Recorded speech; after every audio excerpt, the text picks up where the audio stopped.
사도행전 8장 Patience and Shushu. Today's text is from the verses 29 up to 35, but I have to read from verse 26 up to 35. 우리 사도행전 8장 26절에서부터 35절까지 봉독하도록 하겠습니다. 주의 사자가 빌립에게 말하여 이르되 일어나서 남쪽으로 향하여 예루살렘에서 가사로 내려가는 길까지 가라 하니 그 길은 광야라. 일어나 가서 보니 에디오피아 사람 곧 에디오피아 여왕 간다게의 모든 국고를 맡은 관리인 네시가 예배하러 예루살렘에 왔다가 돌아가는데 수레를 타고 선지자 이사야의 글을 읽더라. 성령이 빌립들어 이르시되 이 수레로 가까이 나아가라 하시거늘 빌립이 달려가서 선지자 이사야의 글 읽는 것을 듣고 말하되 읽는 것을 깨닫느냐? 대답하되 지도해 주는 사람이 없으니 어찌 깨달을 수 있느냐 하고 빌립을 청하여 수레에 올라 같이 앉으라 하니라. 읽는 성경 구절은 이것이니 일렀으되 그가 도살자에게로 가는 양과 같이 끌려갔고 털 깎는 자 앞에 있는 어린 양이 조용함과 같이 그의 입을 열지 아니하였도다. 그가 굴욕을 당했을 때 공정한 재판도 받지 못하였으니 누가 그의 세대를 말하리요? 그의 생명이 땅에서 빼앗김이로다 하였거늘 그 네시가 빌립에게 말하되 청컨대 내가 묻노니 선지자가 이 말한 것이 누구를 가리킴이냐? 자기를 가리킴이냐? 타인을 가리킴이냐?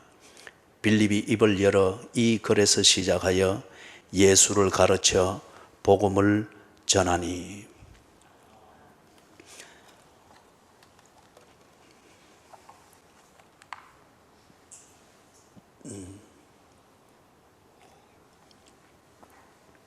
지난 주일 우리 25절에서부터 30절까지 살펴보았습니다.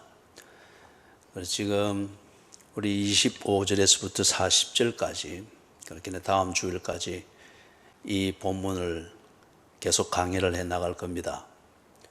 그래서 이 본문의 25절부터 40절까지 강의를 하는 전체적인 주제는 성령이 임하게 되면은 그 사람이 받게 되는 권능은 어떤 것일까? 예수님이 그걸 분명히 약속했지 않습니까? 사도행전 1장 8절에서 오직 성령이 너희에게 임하시면, 예수님의 첫 번째 약속입니다. 예수님이 가시면은 성령이 임하셔서 예수의 하시는 일을 이어갈 것을 약속하셨죠. 그래서 오직 성령이 너희에게 임하실 것이라고 했습니다. 그래서 성령이 임하면은 그것이 반드시 그 성령이 임한 사람에게 성령이 임했음을 알 수밖에 없는 삶이 나타난다고 했습니다. 그걸 가리켜서 권능을 받는다고 했습니다. 이 권능이라고 하는 것이 귀신을 쫓아내고 병을 고치고 또는 방언을 하고 그런 것으로 나타날 수가 있습니다. 성령의 은사라고 하죠. 성령의 은사는 다른 것이 아니라 예수를 믿게 된 사람이 새로운 생명, 예수께서 부활의 생명으로 보여준 바로 그 생명으로 살게 된 그리스도인이 그 생명으로 살아낼 수 있는 그 필요한 도움들입니다. 어떤 사람에게는 말이 필요하고 어떤 사람에게는 이제는 귀신과 싸워 이길 수 있는 능력이 필요하고 어떤 사람에게는 병에게 지지 아니하고 병이 내 오장육부에 자리를 털고 꽈리를 털고 자리를 잡았을지라도 이제는 더 이상 내 몸의 일부는 차지했으나 결코 그 병 때문에 내 인생을 점령당하지 아니하는 병을 이기는 것이 어떤 사람에게 그게 필요합니다. 조그마한 감기 기운이 있어도 그 감기를 큰 병으로 알고 늘 병에게 지고 병에게 끌려다니는 그런 인생들이 많지요. 그렇기 때문에 그런 사람이 그리스도인이 되었을 때에 그것을 이길 수 있는 권능이 필요합니다. 성령의 은사가 그런 사람에게는 또 그런 은사로 주겠죠. 병고침의 은사와 같은. 또 어떤 사람에게는 조금 사는 조건이 어려워지면은 지 인생 자체를 가난뱅이로 만들고 스스로 열등의식을 가지고 secondary human being, 부차적인 인생인 것처럼 스스로 그런 자의식을 가지고 삽니다. 이거는 그리스도인으로서 이 표현이 못합니다만은 꼴볼견입니다. 스스로 그렇게 만든 겁니다. 세상이 그리 만든 것도 아니고 궁극적으로 말하면 불경기가 그리 만든 것도 아니고 본인의 성향입니다. 그런 자가 그리스도인, 즉 예수의 그 생명을 가져서 그리스도인이 되었을 때에 이제는 그런 볼성사납게 살지 아니하도록 경제적으로 조금 어렵더라도 그것에 인생이 끌려가지 아니하고 인생이 점령당하지 아니하도록 그 부분을 보완해 주십니다. 그게 성령의 은사입니다. 그렇기 때문에 성령의 은사는 모든 사람에게 똑같은 무엇으로 나타나는 것이 아니고 각양의 사람들이 그리스도인답게 삶에 있어서 그 사람이 가지고 있는 성향이나 능력의 한계나 이것 때문에 그리스도인다운 삶을 살지 못하는 그 부분을 채워주십니다. 이게 성령의 은사입니다. 오직 성령이 너희에게 임하시면 너희가 권능을 받고 성령의 은사가 분명히 있습니다. 그러면은 그 권능을 받은 그 각양의 모양으로 나타나게 되어지는 그 권능을 받게 되었을 때에 분명히 그 그리스도인은 그것이 삶으로 나타나게 되어 있다고 합니다. 그게 뭡니까? 내 증인이 되리라. 오직 성령이 너희에게 임하시면은 너희가 권능을 받고 예루살렘과 온 유대와 사마리아와 땅끝까지 이르러 내 증인이 되리라. 예루살렘으로부터 해서 땅끝까지 이르는 이 지형학적 바운다리를 거기 이야기하는 것은 어떤 삶의 터전을 이야기하는 것이 아니고 그때부터는 변명 없이 산다는 겁니다. 구질한 변명으로 언제나 나의 부족함과 비급함을 메워서 괜찮게 보이는 것처럼 하던 이런 삶의 처세술과 방식을 깨끗이 딱 버리고 나의 나다움, 그리스도인다움, 이 자기다움을 실현하며 사는 데 있어서 예루살렘이라서 안 되고 땅끝까지라서 이거는 불가능하다 이런 변명 없다는 거예요. 어떤 상황, 어떤 경우가 되더라도 그리스도인은 성령의 임하심으로 말미암아 자기다움이 분명하게 정리되어지고 이것에 대한 분명한 확신과 자부심과 자존감을 가지고서 그리스도인답게 산다는 거예요. 그 그리스도인답게 사는 그 모습의 공통적인 그 캐릭터가 뭐냐? 내 증인이 되리라. 그렇게 말씀했습니다. 내 증인이 되리라. 예수의 증인이 되는 삶입니다. 어떤 사람은 예루살렘에서, 어떤 사람은 온 유대를 다니며, 어떤 사람은 사마리아에서, 어떤 사람은 우리의 이성적 판단으로는 계산이 서지 않고 앞이 보이지 않는 땅끝까지 이르러 예수의 증인되는 삶을 산답니다. 어떤 사람은 경제적인 영역에서, 어떤 사람은 지식의 영역에서, 어떤 사람은 엔지니어의 영역에서, 어떤 사람은 주부로서, 어떤 사람은 전문인으로서, 어떤 사람은 병든 병상에서, 어떤 사람은 그 병자를 돌보는 간호하는 입장에서, 어떤 사람은 부모의 입장에서, 어떤 사람은 자녀의 입장에서 다양한 방식에서 자신의 달란트를 따라서 부름을 받았고 자신의 달란트를 최대한 발휘할 수 있는 그 삶의 어떤 방식을 통해서 그리스도인답게 사는데 그 공통점은 무엇이냐? 예수의 증인되는 삶이라는 거예요. 그 사람의 그 제한되어진 인생이라고 하는 이 시간을 통해서 나라고 하는 이것을 실현하는 그 어느 한 방편의 삶이지만은, 그러나 그 삶의 공통점과 가치는 무엇이냐? 예수의 증인되는 삶이라는 거예요. 그 사람 때문에 그 사람의 가족들이 예수를 알게 되고, 그 사람 때문에 그 사람을 만났던 사람들, 그 사람의 인생에서 형성되어진 네트워크에 연루된 사람들이 예수를 알게 된다는 거예요. 이게 내 증인이 되리라. 그래서 이 제목으로 정리를 하자면 그렇습니다. 성령이 임한 사람에게, 성령이 임한 그 사람에게 나타나는 권능은 어떤 것입니까?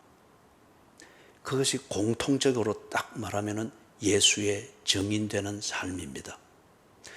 그걸 우리가 지난 시간 25절에서부터 30절까지 살펴보았습니다.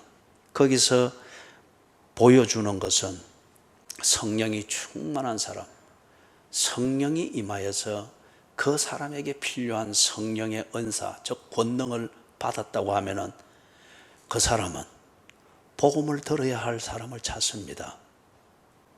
그리고 그 사람은 복음을 전가할 기회를 찾습니다. 그렇기 때문에 참된 그리스도인들이 예수를 믿고 난 뒤에 진로를 두고 새로이 고민하는 것을 볼 수가 있습니다. 예수를 전가하고 복음을 전가할 수 있는 부서로 가려고 합니다. 이 복음을 나눌 수 있는 사람, 그리고 이 복음을 보다 구체적으로 듣고 그리고 정리하여 놓아버린 신앙생활을 다시 할 수 있도록 도움이 필요한 사람을 찾아갑니다. 그렇게 할 수 있는 삶이 무언가를 고민하면서 자신의 직업을 다시금 고민합니다. 지난 주일날 보았던 26절에서부터 28절까지 그 내용은 성령이 충만하였다. 그래서 내게 권능이 임했다. 그 증거는 뭐냐? 복음을 들어야 할 사람이 누구인가를 찾기를 시작합니다. 복음을 전할 수 있는 기회가 있는 그 생활이 어디서 어떻게 이루어져야 되는가를 고민합니다. 성령이 임했다는 증거입니다. 29절에서는 지난주를 보았던 그 내용입니다. 성령이 충만했다. 즉 성령이 임했다. 그러면 그 사람에게 나타나는 권능이 어떻게 발전이 되는가? 복음 전거를 위해서 대화를 시도합니다. 복음 전거를 위한, 그 목적을 위한 교제권을 만들고 교제에 능동적이 되고 그 교제를 시도합니다. 여러분, 이거는 담대하지 않으면 안 됩니다. 오늘날 많은 교인들이 많은 것을 알고 있습니다. 무엇을 어떻게 해야 되는가도 상당한 수준에까지 알고 있습니다. 그러나 하지 않습니다. 그렇기 때문에 알고 있는 만큼 그 사람은 비겁한 겁니다. 모르기 때문에 못하면 그는 무지한 겁니다. 그러나 많이 알고 있기 때문에 오히려 피할 자리를 알고 합리화시키는 것을 알면서 아는 대로 하지 않는다. 그만큼 비겁한 겁니다. 그렇기 때문에 오늘날 그리스도인들이 할 말을 못합니다. 자기 살아야 될 소신을 나타내지를 못합니다. 스스로 만든 이율배반의 구조 속에서 그 안에서 은닉하면서 비겁을 합리화시키면서 살기 때문에 소신 있게 살 엄두도 없고 그럴 용기도 없습니다. 성령이 임하면은, 다른 말로 해서 성령이 충만했다. 그 사람에게 나타나는 증거 중에 하나가 뭐냐? 담대합니다. 복음을 증거하는 이 일에 있어서 담대합니다. 아는 만큼 실천해야 되는 이 부담을 기꺼이 이것을 내 일상으로 받아들이는 담대함이 있습니다. 그래서 30절 거기서 보니까 복음 증거한다고 하는 이 주제에, 이것에 집중되어진 대화를 부끄러워하지 않습니다. 여러분, 우리가 다 그런 경험들이 있을 거예요. 때로 우리의 심령이 내 양심의 가책, 이것에 반응하여서 그래, 그리스도인답게 살아야지, 복음을 부끄러워하지 말아야지, 오늘 이 사람과의 만남이 마지막일 수 있는데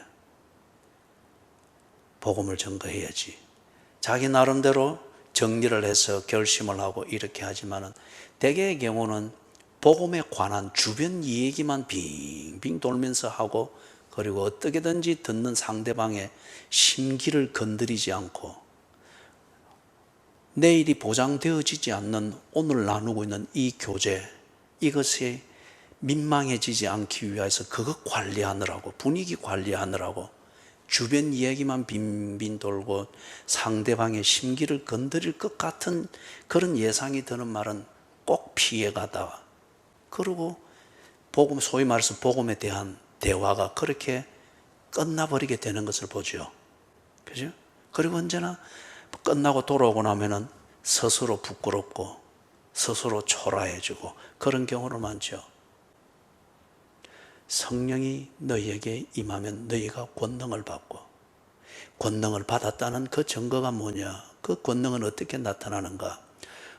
복음 증거에 관한 대화에 있어서 복음 증거를 주제로 하는 이 교제를 만드는 데 있어서 담대합니다. 그리고 복음을 설명함에 있어서 성부수를 던지는 성부사의 기질을 가진 것과 같이 담대합니다. 이 대화가 안 되고 이 커뮤니케이션이 안 되는 것 같으면 오늘 내가 만나는 이 만남이 무슨 의미가 있는가? 분명한 자기 점검의 기준을 가집니다. 그게 30절까지의 내용이십니다.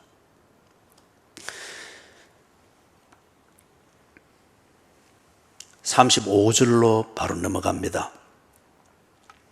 35절을 넘어가서 보니까 빌립이 입을 열어 이 거렛에 시작하여 예수를 가르쳐 복음을 전했다고 합니다. 성령에 충만한 사람, 성령이 임하여 권능을 받았다라고 말할 수 있는 사람, 그에게 나타나는 세 번째 표식이 뭐냐? 그는 성경을 바로 압니다. 성경이 하나님의 말씀인 것을 압니다. 성경의 가치는 문법적 구조로 형성되어 있는 글이 아니고 성경의 가치는 그것이 하나님의 말씀이라는 것입니다. 하나님의 말씀을 알기 위해서 그 말씀을 전달하는 그 메커니즘의 역할을 하는 문법과 글을 우리가 이해를 하는 겁니다. 성경을 바로 안다고 하는 것은 그것이 하나님의 말씀인 것을 궁극적으로 깨닫게 되는 것입니다. 이것은 성령이 임해야만이 가능합니다. 성령이 임하지 아니하고 우리의 IQ, 지능이 개발되어지고 지능을 개발하여 사용하는 훈련이 되어진 그것을 가지고서는 하나님의 말씀을 전달하는 도구인 글을 알고 글을 이해하고 문법적인 구조를 해체하는 것을 통하여서 문법적 구조 안에 담겨 있는 그 어떤 글의 의미를 캐치업, 건져내고 이해하는 그 정도에 그칠 것입니다. 이런 면에서 탁월한 학자들이 대단히 많습니다.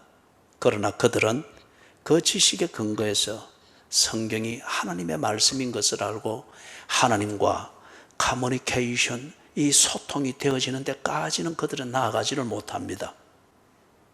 그런 부분에 대해서는 그들이 말하기를 그거는 종교의 영역이지. 그거는 종교의 영역이지. 그렇기 때문에 그런 부분을 다루는 그러한 논문들이나 글들은 유니버시티, 대학교에서는 학문으로 인정을 하지 않는 이유가 거기에 있습니다. 성령에 충만한 사람들, 성령이 임해서 성령이 임하면 성령이 주시는 은사, 권능을 받았다. 그 증거가 뭐냐? 35절에서 말하는 바를 두고 보면 성경이 하나님의 말씀인 것을 압니다. 그리고 성경에 담겨 있는 하나님의 말씀, 말은 그 사람의 마음을 드러내고 전달하는 도구죠. 성경이 하나님의 말씀인 것을 알면은 성경을 읽으며 그는 분명히 하나님의 마음을 알게 됩니다. 그렇기 때문에 빌립이 이 성경으로부터 시작하여서 예수의 복음을 전했다고 합니다. 사랑하는 여러분, 여기에 중요한 메시지가 있습니다. 빌립이 예수님을 보았습니다. 빌립이 예수님이 고난받고 죽는 것을 보거나 아니면은 직접 본 자로부터 들었습니다. 그리고 빌립은 분명히 부활하신 예수님이 40일 동안 갈릴리와 예루살렘을 오가면서 사람들을 만날 때 그 예수를 만나고 예수님으로부터 직접 들었던 사람 중에 한 명이 분명합니다. 이 안수집사 빌립은 예수님의 존재를 보았고 예수님의 생애의 마지막 부분을 보았고 그리고 예수님이 부활하여 살아나신 그 예수를 목격한 500여 형제 중에 한 사람입니다. 그렇기 때문에 이 빌립은 예수에 관한 사건과 사실에 대해서 이 기상천외한을 할 만한 이 사건과 사실에 대해서 생생하게 말할 수 있는 사람입니다. 생생하게 말할 수 있는 사람입니다. 그러나 이 빌립이 예수님, 그가 목격하고 경험한 예수님의 이 사건과 사실에 대하여서 그게 어떤 의미인지 하나님의 말씀인 성경을 통하여서 그 의미, 그 메시지, 예수의 사건과 사실을 통해서 나타내고자 하는 하나님의 마음이 무엇인지 이것을 모르는 것 같으면 빌립이 증거하는 예수에 관한 사건과 사실은 기상천외한 그러한 뉴스에 지나지 아니할 겁니다. 이럴 때에는 본인도 그렇고 빌립의 이 놀라운 증거를 듣는 사람들은 놀랄 뿐 믿지는 아니할 것입니다. 그것은 뉴스감으로 사실로 인정할 수 있는 데까지는 갈 수 있을지 모르나 그것을 통하여서 하나님이 우리를 구원하시고 하나님의 생명을 주시는 이 거듭남, 이 하나님의 은혜에 대해서는 그들은 전혀 알 수가 없을 것입니다. 그리고 빌립도 그것을 이야기하는 데까지는 스스로 입이 간지러울 것이며 혀가 굳을 것입니다. 연결이 안 되기 때문에. 사건과 사실은 알지만 예를 들면 이렇습니다.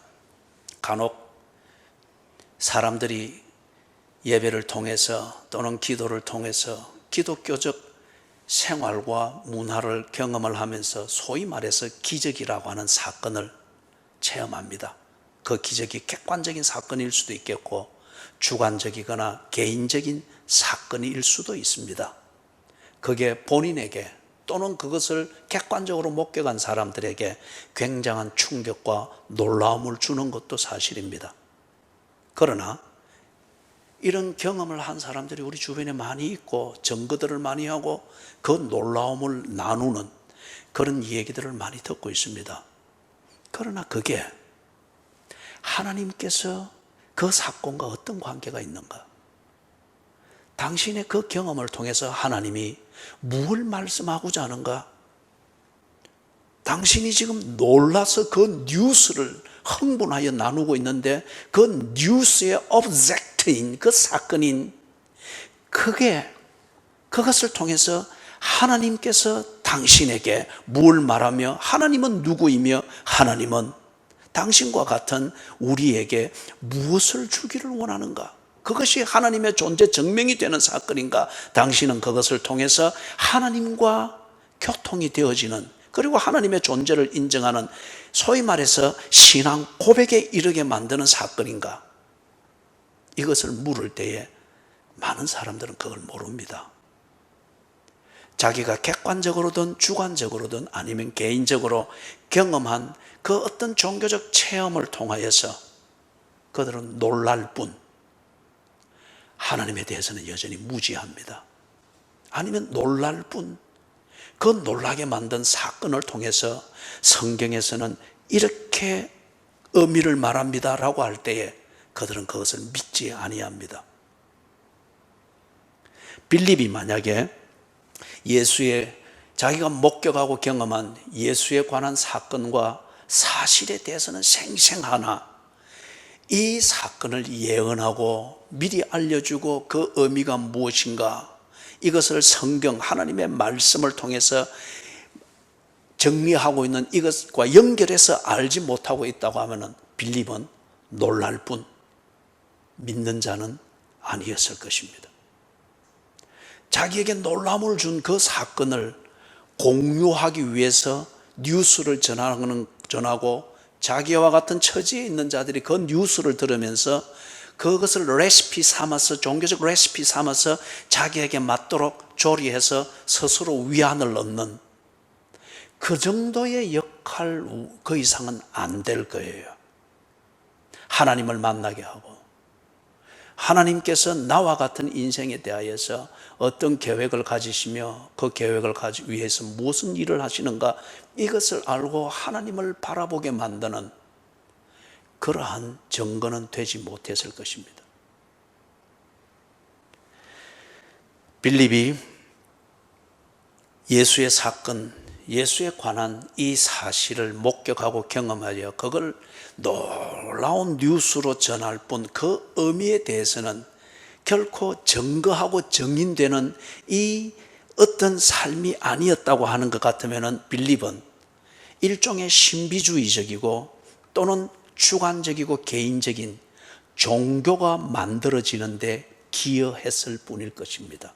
그런데 우리가 성경과 교회의 역사를 볼 때에 안수집사 빌립은 예수 그리스도께서 기초를 놓으신 이 교회가 세워지고 그리고 예수 그리스도를 구세주로 고백하는 신앙 고백 위에서 하나님 나라 백성들이 세워져가는 이 진정한 교회를 세우는데, 기독교를 세우는 데 있어서 기초돌을 놓는 사람 중에 한 명이었습니다. 그렇기 때문에 그는 예수에 관한 사실, 예수에 관한 사건, 이것이 하나님께서 준비한 것이며 하나님께서 세상을 구원하기 위하여서, 인간을 구원하기 위하여서, 자기 백성을 저희 죄에서 구원하기 위하여서 약속하신 메시아이며 그 메시아가 온 것이며, 메시아가 하나님의 약속대로 하나님께서 선지자 이사야의 입을 통하여서 예수 오시기 전 약 700년 전에 예언하시고 약속하신 대로 성취하신 사건이다. 이것을 정언한 것입니다. 놀라운 뉴스를 그냥 나누는 정도가 아니라 놀라운 뉴스를 들으면서 놀라고 있는 저들에게 이것은 하나님의 말씀이 성취된 사건입니다. 법정 정언하듯 그는 정언하였습니다. 사건을 통하여서 이루어진 의미, 예수에 관한 사실을 통하여서 성취되어진 하나님의 약속, 이것을 빌립이 정언하였습니다. 그렇기 때문에 35절의 근거에서 볼 때 오직 성령이 너희에게 임하시면 너희가 권능을 받고 성령의 충만함으로 말미암아서 내가 그리스도인답게 살아야 될 삶을 위하여서 내게 필요한 권능이 임했다. 그래서 내 삶이 그리스도인답게 온전하게 나타난다. 그 증거 중에 하나가 뭔가? 성경을 바로 알며 예수의 복음을 설명할 수 있게 됩니다. 사도행전을 시작할 때에 강조했습니다마는 믿는다고 하는 것은 내가 설명할 수 있는 것을 말하는 겁니다. 다른 말로 말하면 내가 설명할 수 없는 것은 내가 믿는 것이 아닙니다. 서대반은 자기가 믿는 그리스도인의 신앙 고백을 설명했습니다. 말로 설명했습니다. 군중들이 알아들을 수 있도록 그들의 눈높이에서 논리와 구조를 가지고 설명했습니다. 그리고 그 군중들이 함께 공감하고 있는 역사 이 토대 위에서 또한 자신의 믿는 바 예수가 그리스도인 것을 설명했습니다. 평범한 말로 안 될 때에 서대반은 부르짖었습니다. 그것도 안 될 때에 서대반은 하늘을 향하여 기도했습니다. 그리고 서대반은 자기의 믿는 바를 설명하기 위해서 자신이 말과 자신의 신앙 고백과 그리고 그들이 지옥으로 떨어지는 것을 실감하면서 불쌍히 여기는 마음으로 부르짖으며 기도하는 것, 이것에 대하여 귀를 틀어막고 서대반에게 돌질을 할 때에 서대반은 그 돌을 온몸으로 맞으면서 그리고 기꺼이 죽으면서 자신의 삶과 죽음, 그 현장으로 그들에게 설명했습니다. 보여주던 겁니다. 이게 설명할 수 있다고 하는 말의 개념입니다. 성령의 충만을 받은 자, 그는 권능이 있습니다. 그 권능은 무엇으로 나타나는가? 그 그리스도인은 성경을 바로 알며 자기가 알고 믿는 그 성경을 예수 그리스도의 이 사건과 사실을 중심으로 하여서 설명할 수 있습니다. 말로 설명하며 교제로 설명하며 삶을 보게 보여주며 느끼게 만들며 그리고 충격을 주며 고민하게 만들며 왜 저 사람이 예수가 누구이길래 예수를 믿는다고 하는 것이 무엇이길래 저 서대반이 돌에 맞아 죽는가?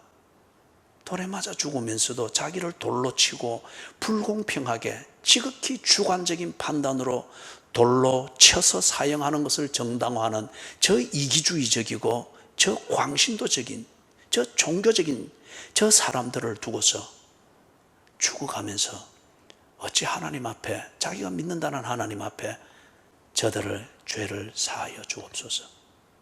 저들은 자기들이 하는 일을 알지 못함이니이다. 그렇게 기도할 수 있을까? 보면서 고민하게 만듭니다. 이 모든 것이 설명입니다. 이 모든 것이 설명입니다.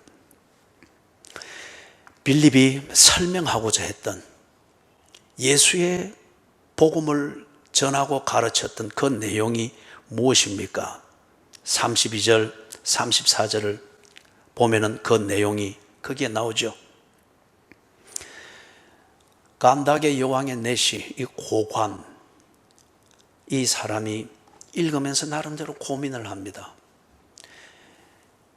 기독교 주변에 관해서는 깊이 보았고 기독교의 문화에 대해서도 깊이 연루되었고 그것에 관해서 많은 감동이 있습니다. 그러나 왜 그리 하는가? 맥심, 아직까지 그 핵심에 대해서는 이해가 안 됩니다. 감동은 있습니다. 그러나 그 실체가 무엇인가?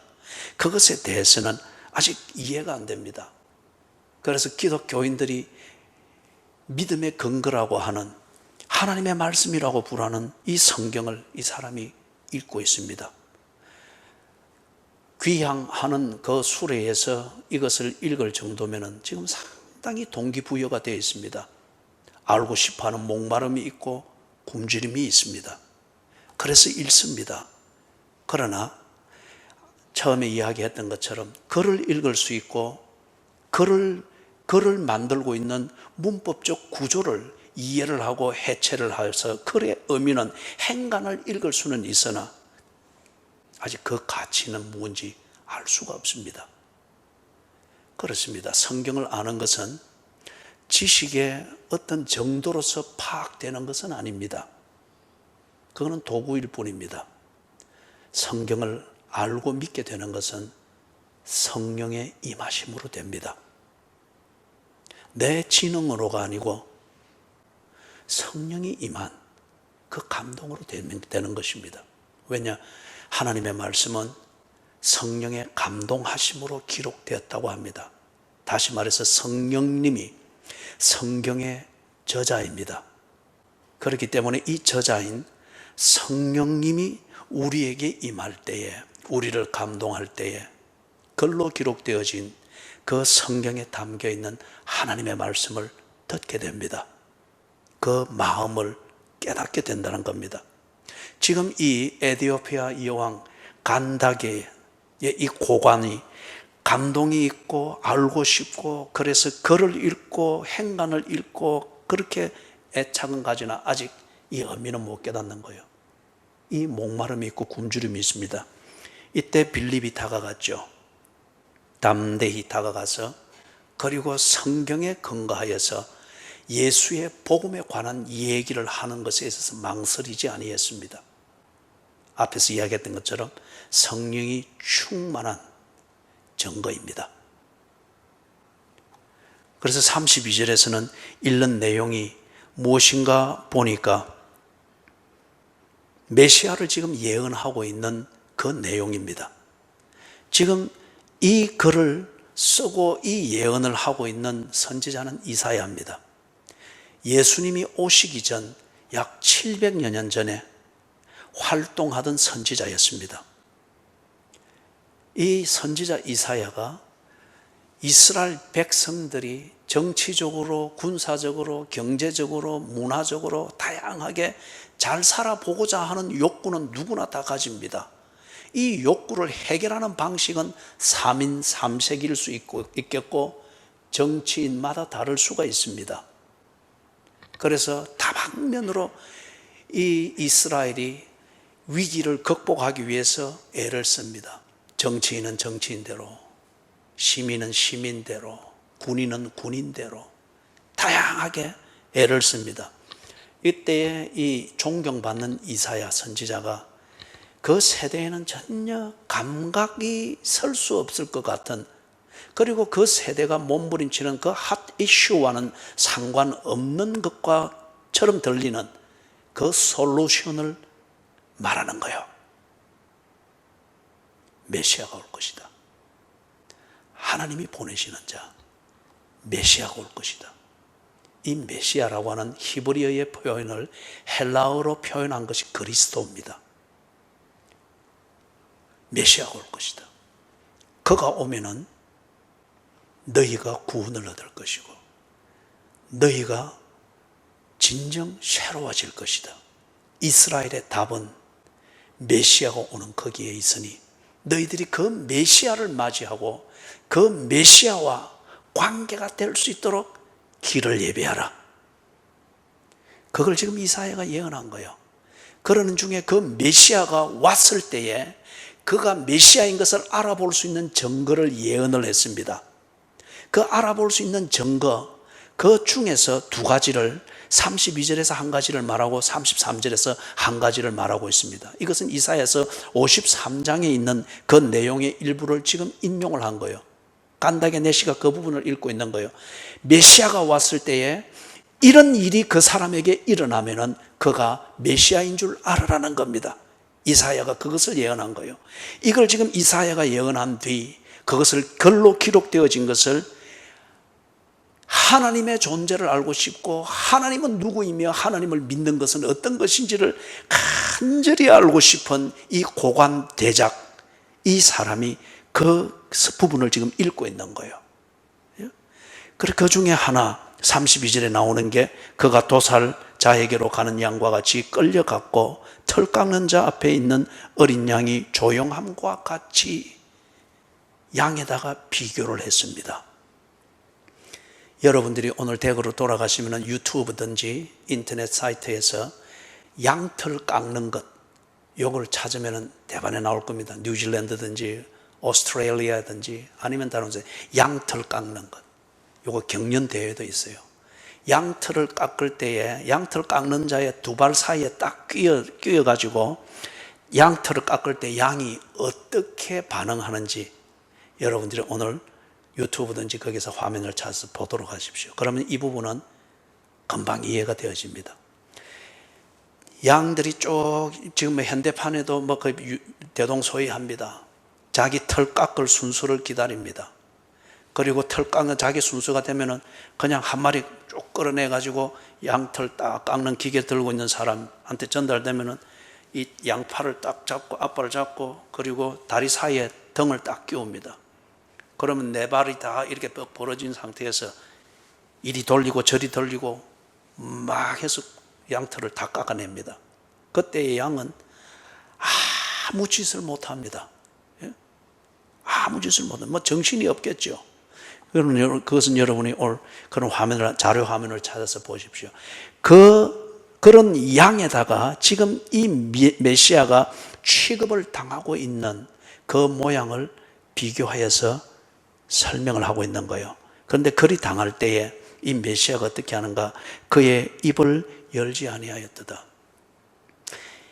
양털을 깎는 그 양에게, 그리고 또는 양을 잡을 때에, 잡는 사람이 도사를 하는 사람이지 않습니까? 도살자에게로 끌려갈 때, 그 덩치 큰 소도 그렇지만은 양이 죽음을 직감하는지 그냥 끌려갈 뿐 아무 저항을 못합니다. 메시아가 와서 메시아의 할 일을 할 때에 그에게 이런 일이 일어날 것이라는 거예요. 그가 그 일을 할 때에 그는 겉으로 볼 때 수동적으로 당하는 입장이라는 거예요.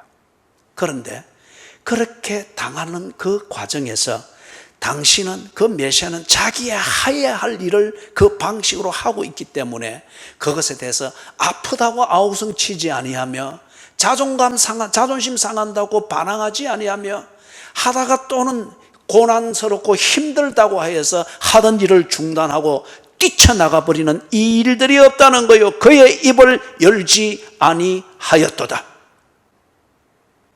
33절에서 그가 취급을 당하는 그 내용에 대해서 이야기를 합니다. 그가 굴욕을 당했을 때, 이게 정당한 재판과 정당하게 취급당하는 것 때문에 당신은 스스로 그게 굴욕으로 비춰질 수 있다. 예를 들어서 죄를 짓고 매를 맞으면 당연하다고 했습니다.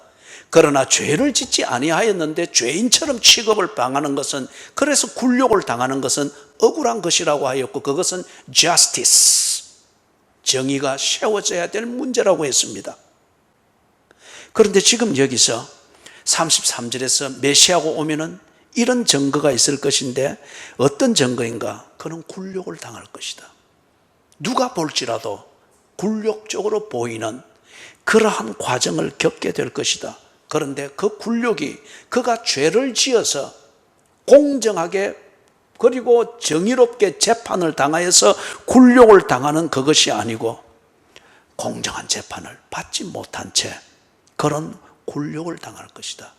그런데 그 굴욕이 단지 위협 정도가 아니고 그 뒤에 보니까 누가 그의 세대를 말하리요? 그리고 그 뒤에 보다 구체적으로 나오는 게 그의 생명이 땅에서 빼앗김이리로다. 멸절된다는 거예요. 지금도 우리가 그런 개념이 있지만은 그대로 가면 갈수록 그 세대가 이어지는 것, 이것이 굉장히 중요한 문제였죠. 특히 농경사회에서는 자식이 있는 것, 그리고 자식이 많은 것은 꼭 부를 상징하는 것이죠. 다 그게 노동력이 되니까. 그런데 그 세대가 끊어진다 합니다. 그것도 부당한 재판, 여론의 재판, 우리는 이걸 보면 마녀 사냥이라고 합니다. 그 공동체의 어떤 정서를 합리화하기 위해서 한 사람이나 한 문화적 그 모드를 죄악시하여서 그것을 멸해버리고서 다수의 입장을 합리화하는, 이걸 하는 걸 보고 우리는 마녀사냥이라고 합니다. 메시아가 올 것이다. 메시아가 자기의 사역에 집중할 것이다. 이 세상에 온 목적을 위해서 자기의 하는 일을 할 것이다. 그런데 그 자기의 하는 일을 할 때에 33절에서 말하는 것은 그가 굴욕을 당하는데 아주 부당하게 마녀 사냥을처럼 취급을 받게 될 것이다. 어느 정도냐? 그의 세대가 끊어진다. 부당하게 생명을 빼앗기고 자식도 보지 못한 채 그렇게 끊어질 것이다. 그 정도로 굴욕을 당할 것이라는 거죠. 누구 하나 나서서 부당한 재판으로 마녀 사냥을 당했다라고 변론해 주는 자도 없을 정도로 그렇게 철저히 당할 것이라는 거예요. 메시아가 올 것인데 그가 메시아인 것을 알아보는 표적 중에 두 가지가 뭐냐? 32절에서 말하는 것, 그리고 33절에서 말하는 이 두 가지의 내용입니다. 사랑하는 여러분, 이 부분에 대해서 잠깐 좀 더 언급을 합니다. 빌립이 분명히 이것을 그 내시에게 말해 주었을 겁니다. 메시아가 오는데, 그래서 그 메시아가 와서 자기 백성, 700년 전 같으면, 예수님이 오시기 700년 전 같으면 그 혼란과 좌절감과 위기의식에 팽배해 있는 하나님의 백성이라 자부하는 이 이스라엘의 희망과 재기와 살 길은 경제적인 어떤 재주나 이것은 부차적인 것이고 그 이전에 꼭지점이 마련되어야 되는데 그것은 메시아가 와야 하는 것이다.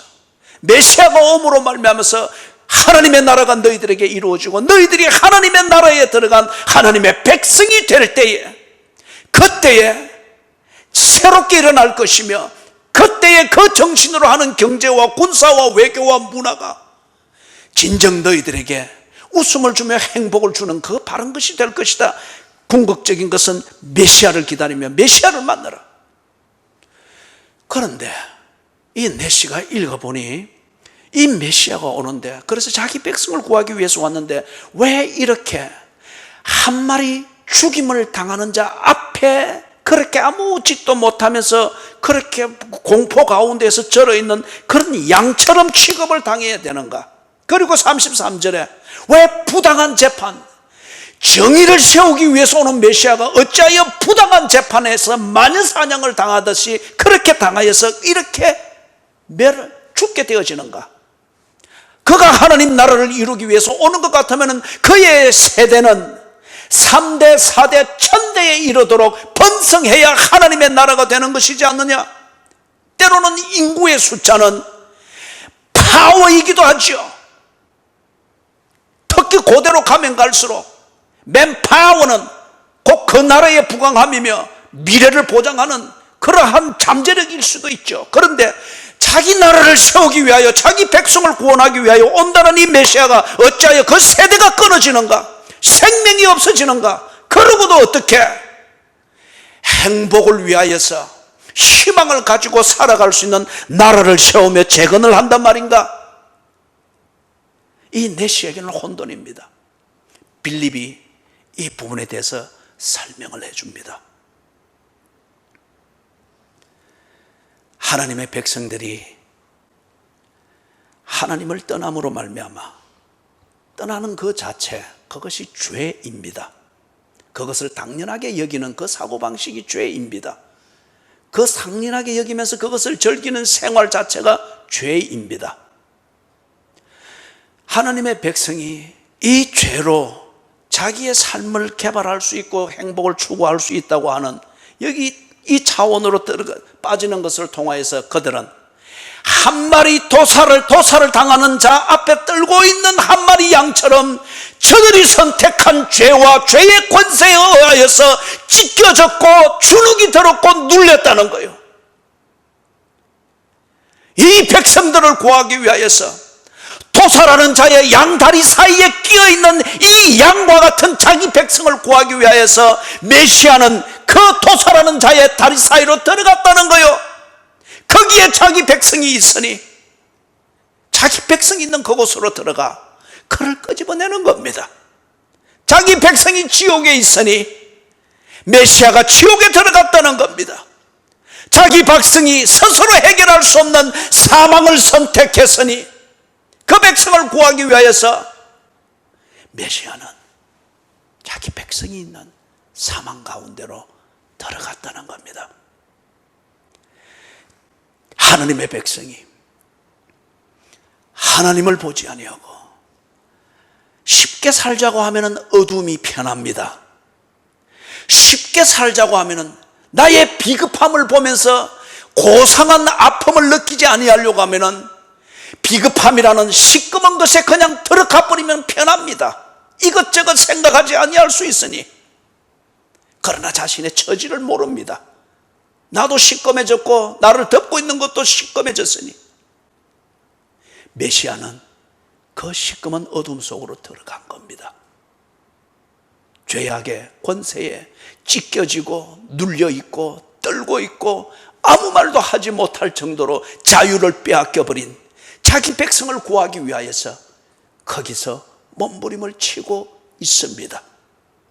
그러니 그는 입을 열지 아니하였고 굴욕을 당하는 자로 볼 수밖에 없는 거예요.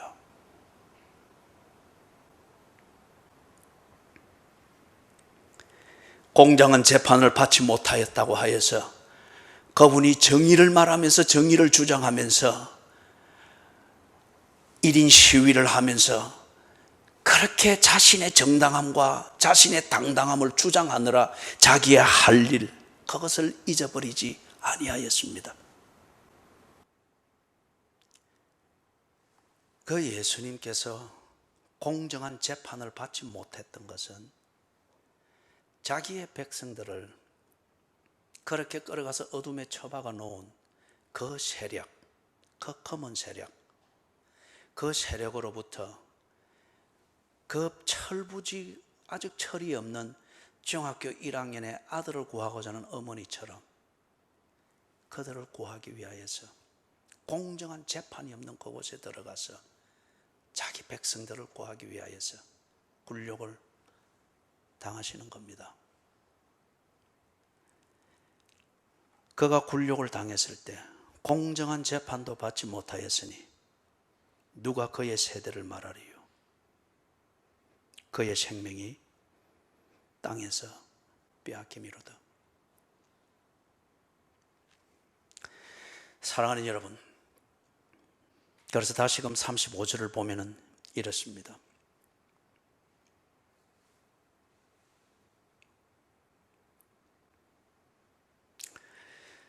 (35절에) 빌립이 입을 열어 이 글에서 시작하여 예수를 가르쳐 복음을 전하니라.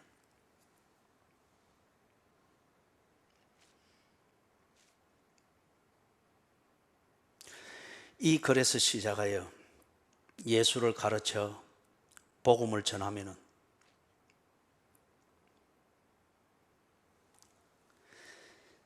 당신 또한 도살할 양 취급을 받는 것이죠.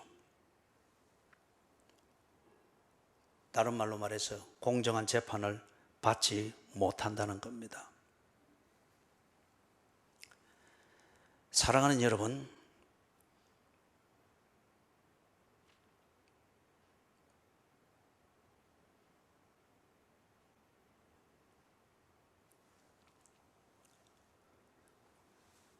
참 제가 이 부분에 대해서 지금 많이 먹먹해집니다. 먹먹해집니다. 이 먹먹한 이 감정을 다 말할 수는 없겠죠. 정신을 차려서 정리를 하기를 원합니다.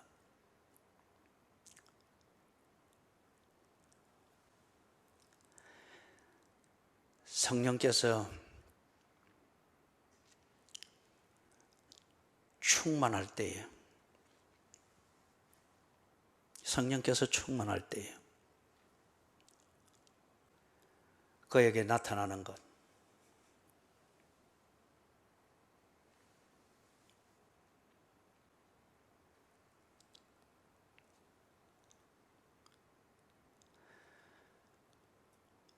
왜 이렇게 제가 말을 하는 게 이렇게 힘이 들어지는지 모르겠습니다.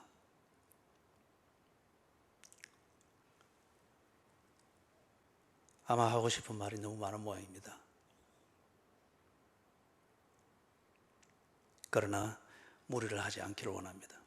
성령께서 여러분에게 무언가를 말하고 계시며 무언가를 생각하게 만들고 일을 하고 계시는 걸로 그렇게 믿습니다. 말씀을 정리하도록 하겠습니다. 성령님께서 이 사정을 살피고 계실 걸로 믿습니다. 함께 기도하겠습니다.